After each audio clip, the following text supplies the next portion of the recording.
पीयूष गोयल जी, हरदीप सिंह पुरी जी, Mahendra Nath Pandey ji, industry के सभी दिग्गज, अन्य महानुभाव, देवी और सज्जनों, अभी मैं पीयूष जी को सुन रहा था। वो कह रहे थे कि आप आए तो हमारा हौसला बढ़ जाता है, लेकिन मैं देख रहा तो यहां तो सारे हॉर्स पावर लोग वाले बैठे हैं।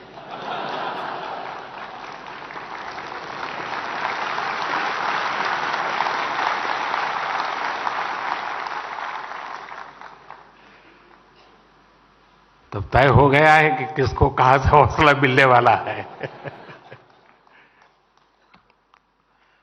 सबसे पहले तो मैं ऑटोमोटिव इंडस्ट्री को इस शानदार आयोजन के लिए बहुत बहुत बधाई देता हूं। मैं आज हर स्टॉल पर तो नहीं जा पाया, लेकिन जितने भी स्टॉल्स मैंने देखे वो बहुत ही प्रभावित करने वाले थे। हमारे देश में ये सब हो रहा है, देखते हैं तो और आनंद हो जाता है।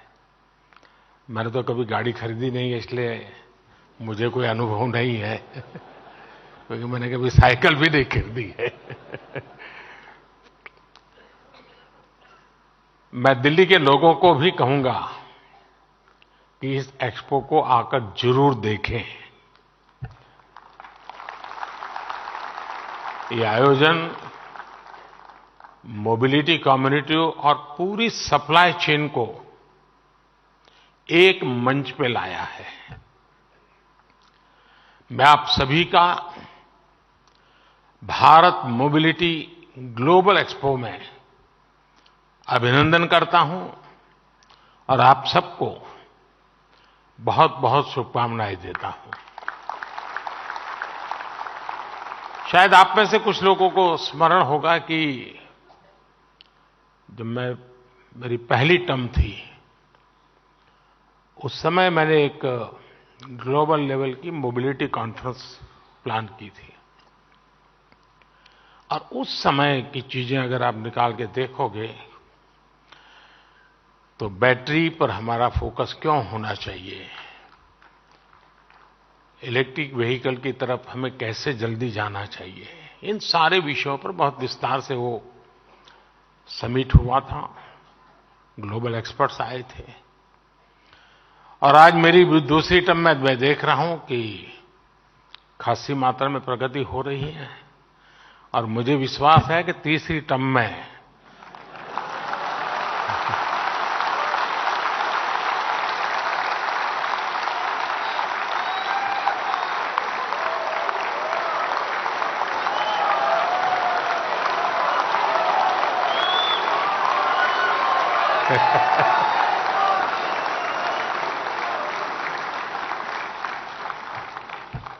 चलिए, समझदार को इशारा काफी होता है। और आप लोग तो मोबिलिटी की दुनिया है, तो ये इशारा देश में जल्दी से पहुंचेगा।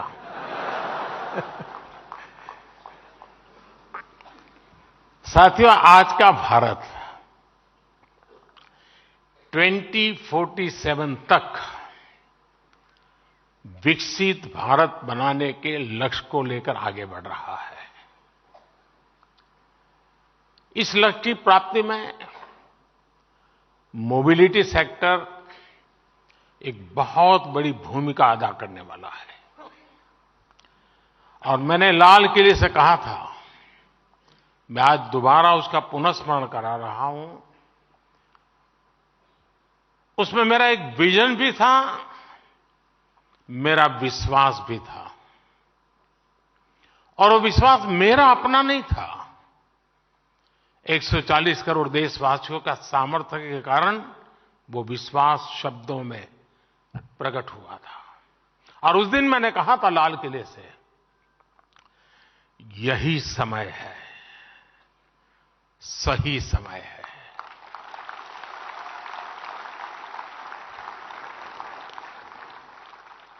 ये मंत्र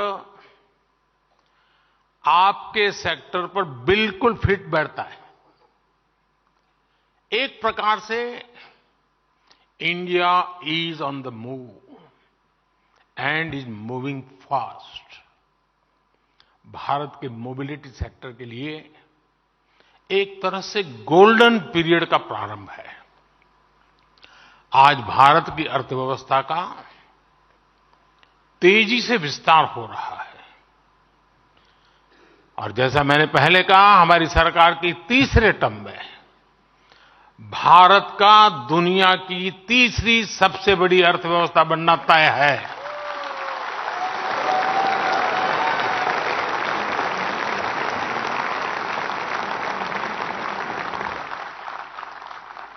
हमारी सरकार के प्रयासों से पिछले 10 वर्षों में करीब 25 करोड़ लोग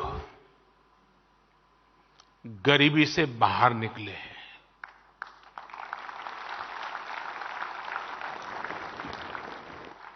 और जब वो गरीबी से बाहर निकलता है ना, तब उसके सपनों में पहली 5 चीजों में क्या होता है?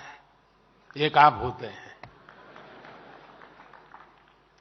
चाहे वो साइकिल खरीदने का चाहेगा, चाहे स्कूटी खरीदना चाहेगा, चाहे स्कूटर, और हो सके तो 4 व्हीलर, उसका पहला ध्यान आप ही पर जाने वाला है। और ये 25 करोड़ लोग गरीबी से बाहर आए हैं।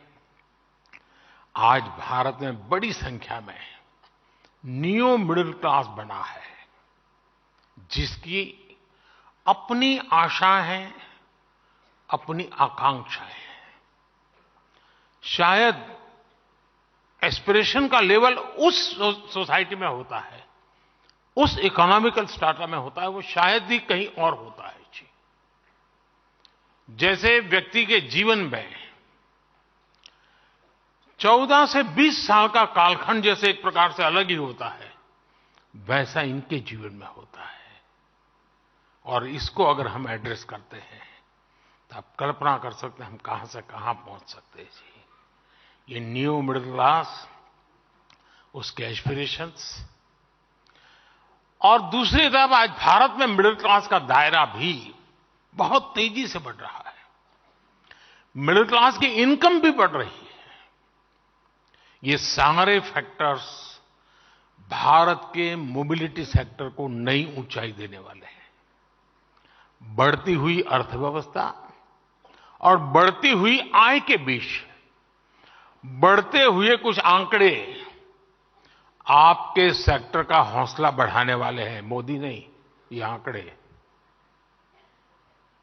साल 2014 के पहले 10 सालों में भारत में 12 करोड़ के आसपास गाड़ियों की बिक्री हुई थी, जबकि 2014 के बाद से देश में 21 करोड़ से ज्यादा गाड़ियों की बिक्री हो चुकी है। 10 साल पहले भारत में साल भर में 2000 तक इलेक्ट्रिक गाड़ियां बिक रही थी।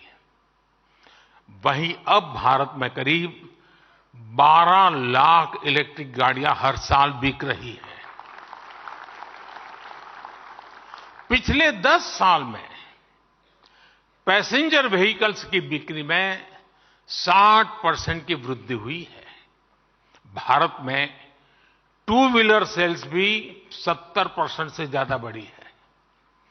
अभी कल ही जो आंकड़े आए हैं वो बताते हैं कि जनवरी के महीने में कारों की बिक्री ने अपने पिछले सारे रिकॉर्ड तोड़ दिए हैं। जिनकी बिकी है वो यहां बैठे हैं ना, आप चिंता मत कीजिए, इनकम टैक्स वाले नहीं सुन रहे हैं, घबराओ मत। यानी आप सभी के लिए मोबिलिटी सेक्टर में अभूतपूर्व पॉजिटिव वातावरण आज धरती पर नजर आ रहा है। आपको आगे बढ़कर इसका लाभ उठाना है। साथियों, आज का भारत भविष्य की जरूरतों को ध्यान में रखते हुए नई नीतियां बना रहा है। और इसमें निश्चित तौर पर मोबिलिटी सेक्टर के लिए विशेष जगह है। कल जो बजट पेश हुआ है उसमें भी इस विजन आपको देख पाते होंगे। ये तो इंटरिम बजट है, पूरा तो आएगा जब हम तीसरी बार आएंगे तब।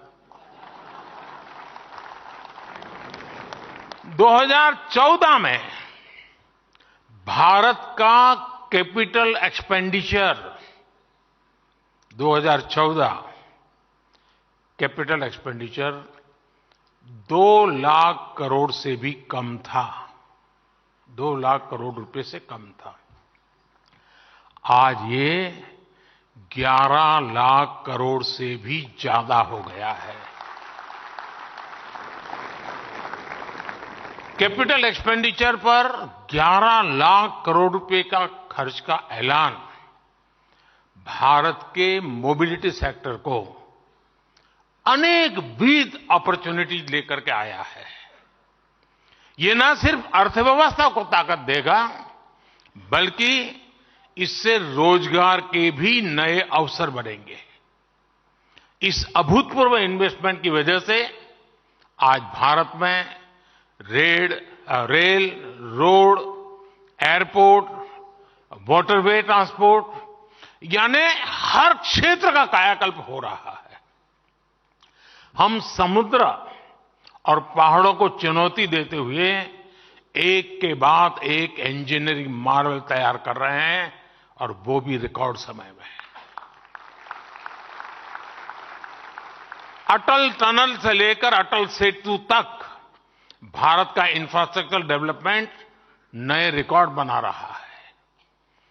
बीते 10 वर्षों में भारत में 75 नए एयरपोर्ट बनाए गए हैं। करीब 4 लाख किलोमीटर ग्रामीण सड़कों का निर्माण हुआ है। 90,000 किलोमीटर नेशनल हाईवे बने हैं। 3500 किलोमीटर के हाई स्पीड कॉरिडोर विकसित किए गए हैं। 15 नए शहरों में मेट्रो रेल और 25,000 किलोमीटर के रेल रूट्स का निर्माण हुआ है। इस बार के बजट में 40,000 रेल कोचेज को वंदे भारत ट्रेन के डिब्बों जैसा आधुनिक बनाने का ऐलान किया गया है। ये 40,000 कोच सामान्य रेलगाड़ियों में लगाए जाएंगे। इससे भारतीय रेलवे की तस्वीर बदलने वाला तय है। साथियों, हमारी सरकार की इस स्पीड और स्केल ने भारत में मोबिलिटी की परिभाषा को भी बदल दिया है।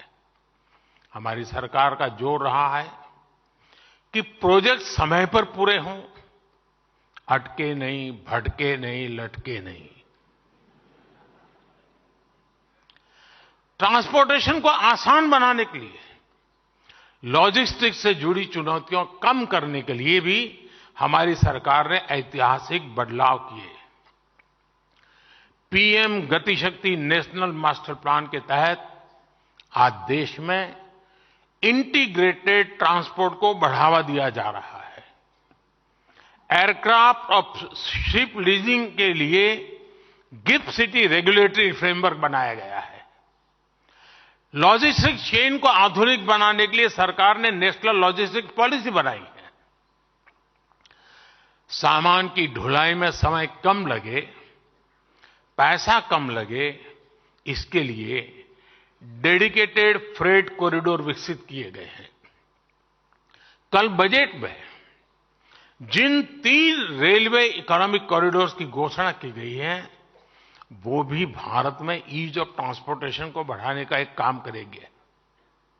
साथियों, आज भारत में नेशनल हाईवेज और आधुनिक एक्सप्रेसवे के निर्माण के जरिए कनेक्टिविटी को निरंतर मजबूत किया जा रहा है। जीएसटी ने न सिर्फ सामानों की आवाजाही को तेज किया है बल्कि राज्यों के बॉर्डर्स पर जो चेकपोस्ट होते थे उन्हें भी खत्म किया है। फास्ट ट्रैक टेक्नोलॉजी भी इंडस्ट्री के ईंधन और समय दोनों की बचत करा रही है। एक स्टडी के मुताबिक फास्ट ट्रैक से अर्थव्यवस्था को हर साल 40,000 करोड़ रुपए का फायदा हो रहा है। साथियों, भारत आज विश्व का इकोनॉमिक पावर हाउस बनने के मुहाने पर है। ऑटो और ऑटोमोटिव कंपोनेंट इंडस्ट्री की बहुत इसमें भूमिका रहने वाली है। आपकी इंडस्ट्री का देश के टोटल एक्सपोर्ट में बड़ा प्रतिनिधित्व है। भारत आज पैसेंजर व्हीकल के मामले में विश्व का तीसरा सबसे बड़ा मार्केट है। हम पूरी दुनिया में कॉमर्शियल व्हीकल्स बनाने वाले तीसरे सबसे बड़े देश हैं। हमारी कंपोनेंट इंडस्ट्री भी ग्लोबली कॉम्पिटिटिव बन रही है। अब अमृत काल में हमें इन सभी क्षेत्रों में दुनिया में टॉप पर आना है। हमारी सरकार आपके हर प्रयास में आपके साथ खड़ी है। ये मैं आपके लिए कह रहा था।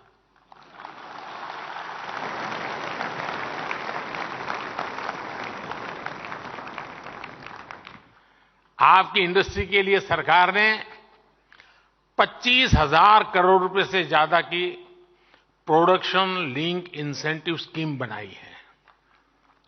यह हमारी पूरी वैल्यू चेन को आत्मनिर्भर बनाने और एमएसएमईज को शक्ति देने में बड़ी भूमिका निभा रही है। बैटरी स्टोरेज के लिए सरकार ने 18,000 करोड़ रुपए की पीएलआई स्कीम दी है। और जब बैटरी स्टोरेज की बात आती है तब मैं आपको बताता हूं मैं क्या सोच रहा हूं। अगर मैं क्लीन कुकिंग मूवमेंट को आगे बढ़ाऊं, मान लीजिए देश में 25 करोड़ घर है